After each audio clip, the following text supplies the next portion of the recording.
Mais le reste de l'année 2025 n'est pas en reste, loin de là. Il y a pas mal d'autres événements à noter dans son agenda. Voilà un aperçu du calendrier complet de l'année.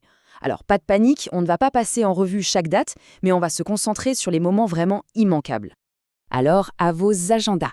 On a d'abord 2 éclipses lunaires totales, le 14 mars et le 7 septembre. Et bien sûr, notre superlune du 5 novembre, la plus grande, mais aussi une autre superlune le 5 décembre pour bien finir l'année. Oui, vous avez bien entendu, 2 éclipses lunaires totales. Ce n'est pas si fréquent d'en avoir 2 dans la même année. On aura donc 2 fois la chance de voir la Lune se teinter de cette fameuse couleur rougeâtre, la Lune de sang. C'est un spectacle de premier choix.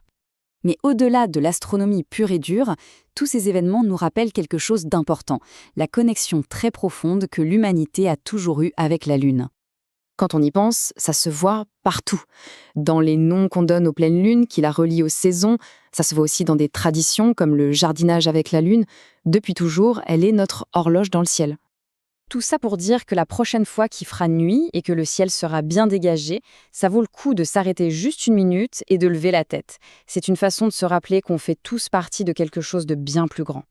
Le ciel, c'est une scène de théâtre permanente. Maintenant, on sait ce qu'il y a au programme pour 2025. Mais la vraie question, c'est quelle sera la prochaine histoire que la Lune viendra nous raconter ?